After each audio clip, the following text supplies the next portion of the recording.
बिस्मिल्लाहिर्रहमानिर्रहीम अस्सलाम वालेकुम एवरीवन। आज का हमारा टॉपिक है वेटिंग फॉर गॉड और सिंबलिज्म। तो उसके हमने जो थीम था उसका एक क्वेश्चन हमने कर लिया, उसके बाद सिंबलिज्म है। तो सिंबलिज्म की डेफिनेशन आप देख सकते हैं कि इंट्रोडक्शन उसका क्या है। लिटरेरी डिवाइस है, means the event thing characters are not giving their apparent meaning there something else, यानी कि उनका कुछ और ढका छुपा कुछ और मतलब है।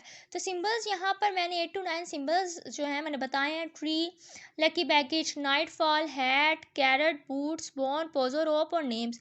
ये सारे सिंबल्स हैं, ये किसी ना किसी कैटेगरी में फॉल करते हैं। कोई ना कोई हमें छुपा हुआ मतलब जो है वेटिंग फॉर गोडोट में ज़रूर बताते हैं। तो सबसे पहला है ट्री, आइज को डिस्कस करते हैं। तो जैसा कि आपको ये ट्री नज़र आ रहा है, पॉइंट हमारा सबसे फर्स्ट, तो व्लादिमीर और स्ट्रेजन कहाँ मिलते हैं? दो एक्ट है पूरे प्ले में, और दो एक्ट में वो कहाँ मिलते हैं? ट्री के पास मिलते हैं। ठीक है, ऑर्गेनिक एलिमेंट ऑफ सेटिंग है। ठीक है, ऑर्गेनिक एलिमेंट ऑफ सेटिंग है। द वर्ल्ड एज बैरन यानी मीनिंगलेस, यानी इसका क्या बताया हुआ है कि it was completely bare of leaves at the beginning of the play. ठीक हो गया। It represent only the organic element in setting and it is dead और डोरमेट। तो यहाँ पर जो व्लादिमीर है उसको कहता है कि देखो कवर्ड विद लीव्स है। ठीक है, तो लैक ऑफ पर्पसनेस जो है हमने इसमें देखते हैं। अच्छा, ट्री पर स्ट्रेगन कहता है that we were to wait, and Vladimir उसको आंसर करता है he said by the tree, यानी कि ट्री के पास जो वेट गोडोट ने उसको कहा होता है उनको कि हम लोगों ने ट्री के पास मिलना है। तो जब भी हम किसी को मिलने का कहते हैं, किसी से भी मिलना हो, तो कोई स्पेसिफिक जगह होती है जो हम किसी को कहते हैं। तो स्पेसिफिक जगह वेटिंग फॉर गोडोट में थी, वो ट्री थी। ठीक हो गया। तो इसमें इस प्ले में जो है this tree portrays the world as barren and lifeless, emphasizing the lack of purpose and meaning the characters must contend with. The tree generally represents the cross on which Jesus Christ stands as a symbol of hope in the play, because it means that religious dimension is not completely absent. So next point is lucky baggage. He never puts down the item he carries. Why? वो कभी अपना जो है उसे जो चीज़ carry की होती है वो नहीं नीचे रखता ज़मीन पर।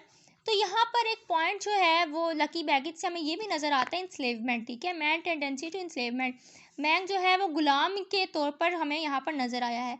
Relationship between Pozzo and Lucky, capital labour, master slave, exploiter exploited, ये जो सारे हैं ये हम नज़र आता है कि कैपिटलिज्म जो है वो हावी है लेबरिज्म पर। तो इंस्लेवमेंट और बर्डन्स जो है वो इस लकी बैगेज में हमें नज़र आते हैं।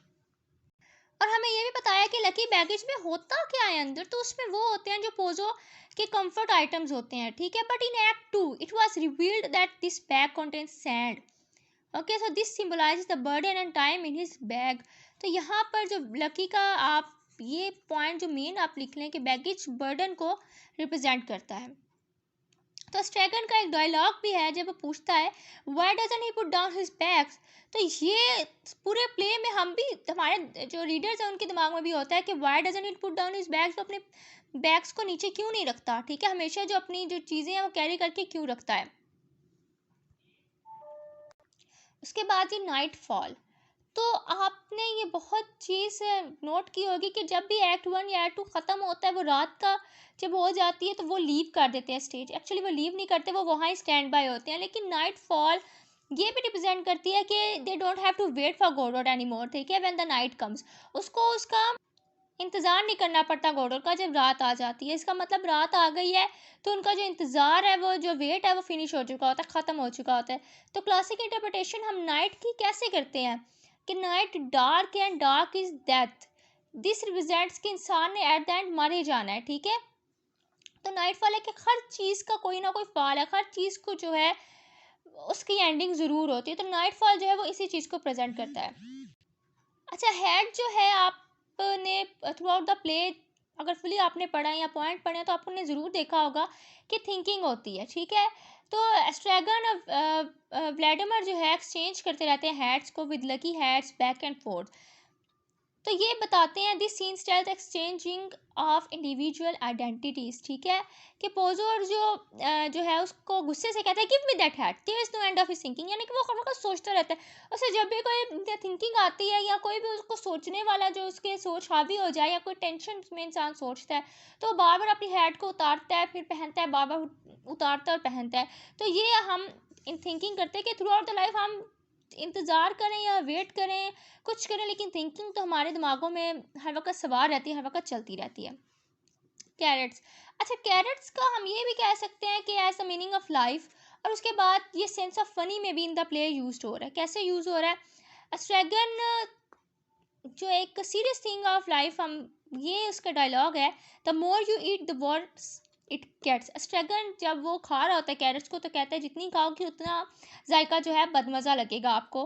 तो ये बहुत बड़ी लाइफ की इंपॉर्टेंट चीज़ शो करती है, क्या कि जितना आप ज़िंदगी को गुजारोगे, in the point of Samuel Beckett, उतनी आपकी लाइफ जो है वर्स हो जाएगी, उतनी लाइफ आपकी बुरी हो जाएगी। तो उनकी लाइफ का तो पर्पस कोई है ही नहीं।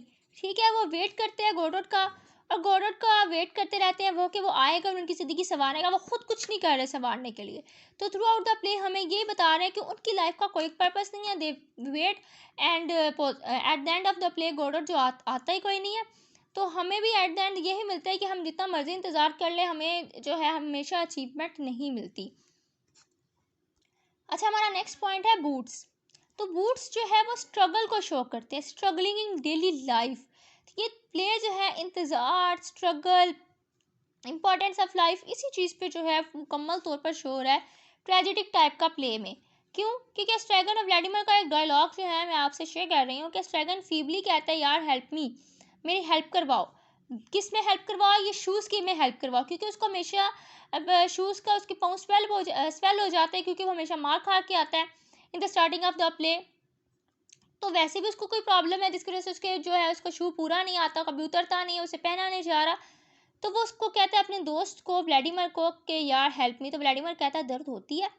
तो स्ट्रैगन का है कि जो मुझे तो बड़ा मज़े का डायलॉग लगता है कि hurts, he wants no it hurts. यानी आपसे कोई पूछे कि दर्द हो रहा है, आप कहोगे दर्द?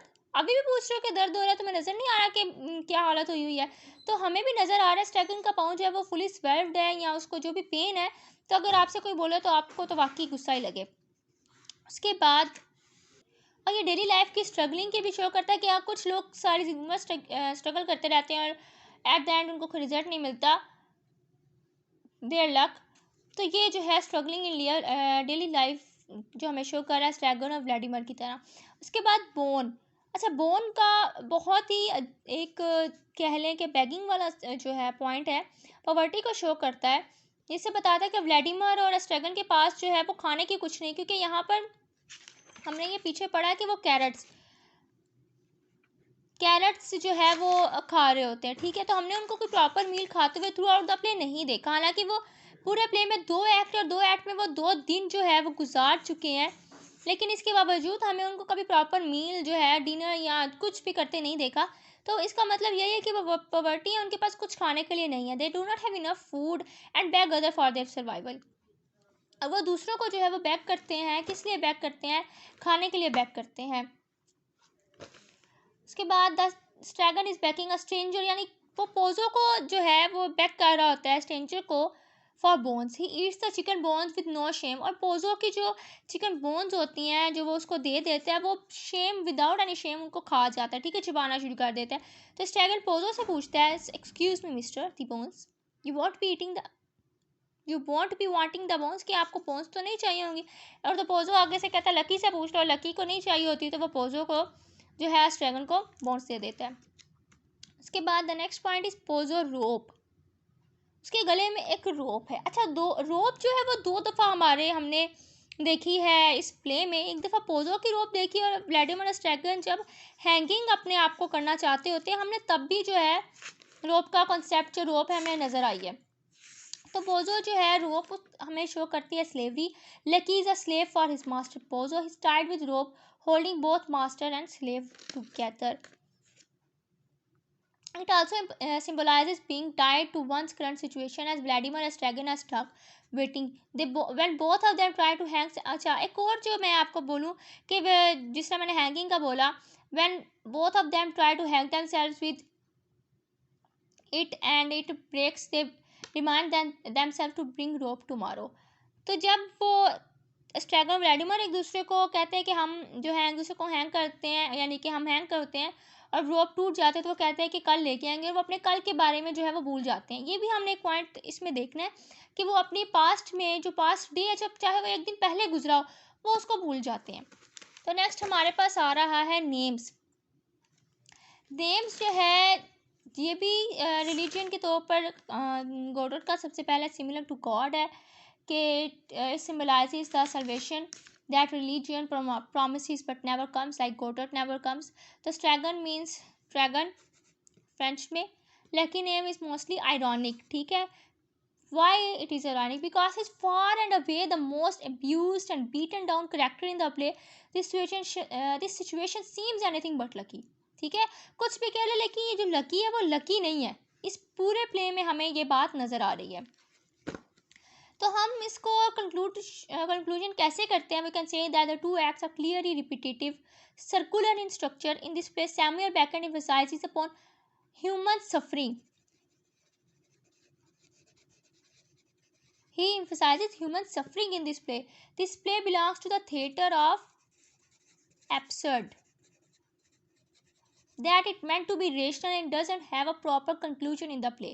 That it is an open-ended play.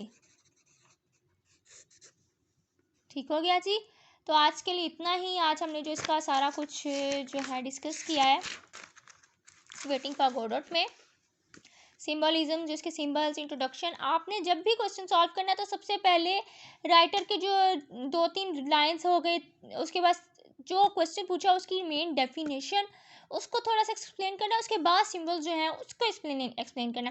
Direct आपने सिंबल्स को एक्सप्लेन करने नहीं शुरू हो जाना। ये जो ट्रिक है ज़रूर फॉलो कीजिएगा। और मेरी वीडियो अगर आपको पसंद आए तो सब्सक्राइब, लाइक, शेयर, कमेंट हर चीज़ करनी है आप लोगों ने, ठीक है। अल्लाह हाफिज़।